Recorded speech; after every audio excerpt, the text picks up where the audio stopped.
Good day everyone! For this video, ipapakita sa inyo ni Ate Sally kung paano at kung ano ang ginagawa niya tuwing umaga. Sa mga bago nga pala at hindi nakakapanood, so makakapanood pa lang ng aking page, ito nga pala si Ate Sally Israel na nagtatrabaho dito sa bansang Israel bilang isang caregiver.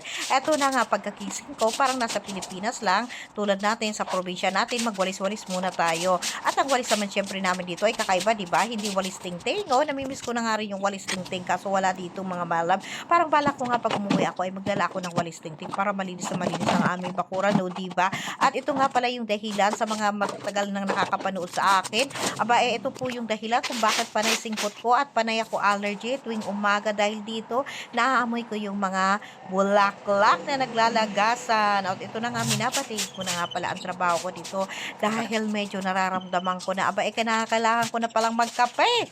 Ay, Diyos ko naman, talaga coffee is my life. Hindi ako pwede na walang kape. Hindi mabubuhay ang katawang lupa ni Ate Sally kapag walang kape. O, diba?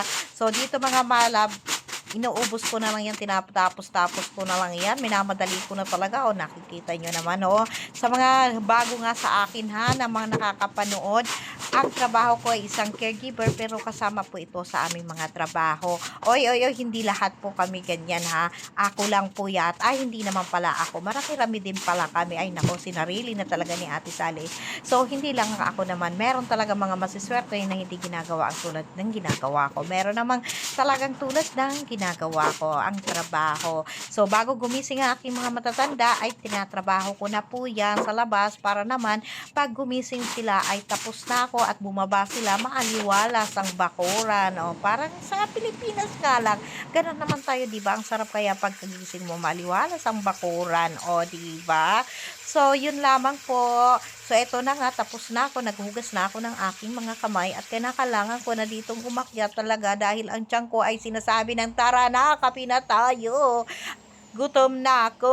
Yung aking mga alaga diyan sa tiyan ko ay talagang nagmamaktol na. Nakapulot nga pala ako dyan ng avocado. Ang avocado dito malimit lang pinupulot ko kasi pagkagising ko talaga ay may mga nahuhulog na avocado. Dalawa nga lang itong nahulog. So ito na nga, abay, pinagmayabang ko na rin pala ito. Mga tinanim ko, mga replant ko. Ayan, nagigreen na sila. O diba nakita nyo nung karaang ay hindi pa yan mga green. Ngayon nagsisimula na sila mag-green.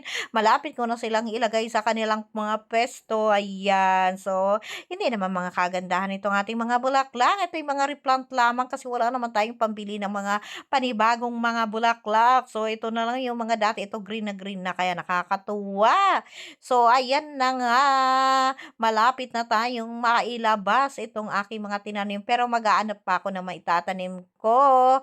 So, yun na nga. So, hanggang dito na lamang po at meron na akong hindi dito voiceover dahil nakapagsalita na ako sa taas. Dito lang sa labas hindi ako nagsalita. So, yun naman po.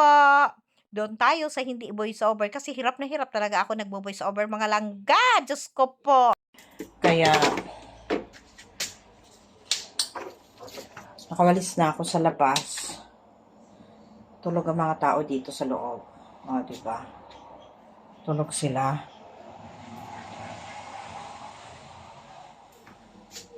Tulog sila, guys. Pero ako, marami nang nagawa.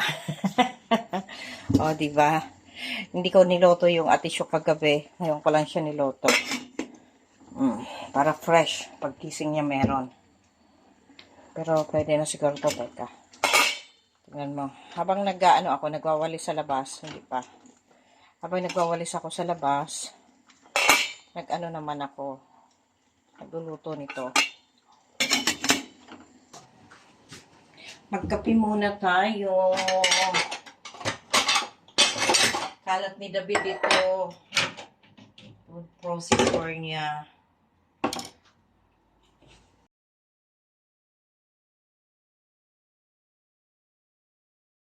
Tara, magkape na tayo.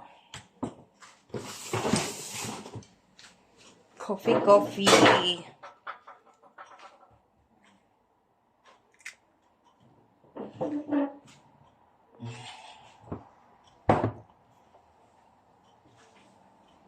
Ngayon, kape na tayo. O, diba? Pagkatapos natin maglinis. Kape lang. Parang nasa probinsya din lang. Parang bahay mo din lang. So, yun po yung trabaho namin dito. Actually, hindi lahat kami caregiver ganito dito sa Israel.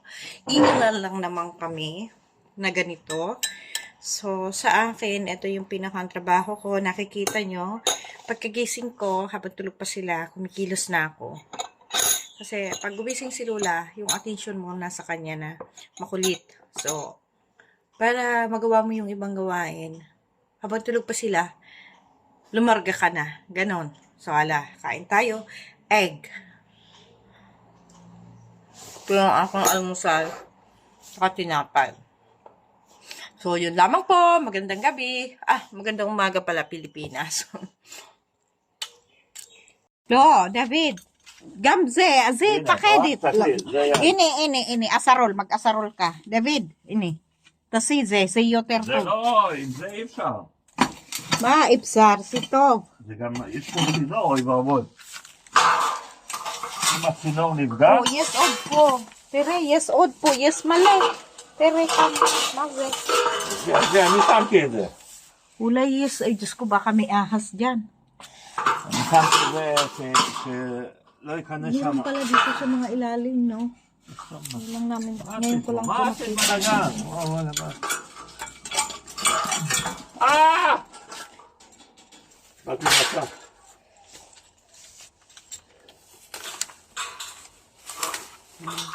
Ay! Dahan-dahan! Slowly, slowly. Liat, David. באתי מכה. צריך כפפות פה. Ulay si David. David, לא, זה... nautusan si Lulu eh. מה נתת לי עבודה? מה זה?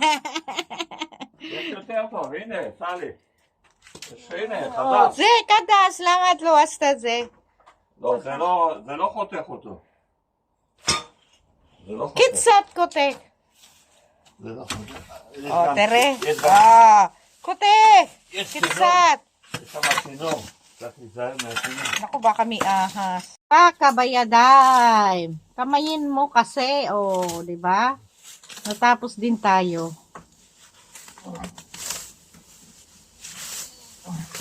David. Dinatapos kami.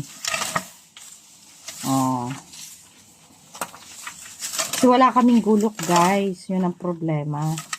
Hindi bumibili. Ito, guys, sinakla na, Babuksan pa kaya ito? Nabubuksan pa naman. Hindi kasi ginagamit ni David. Kaya yan ang problema. May asarol kami dito. Ilang asarol to, Kaso, hindi ginagamit. פעם היה לי מכונה עם בנזין. Yan. Ginagamit ko na. Tere, kotet. בטח אותה.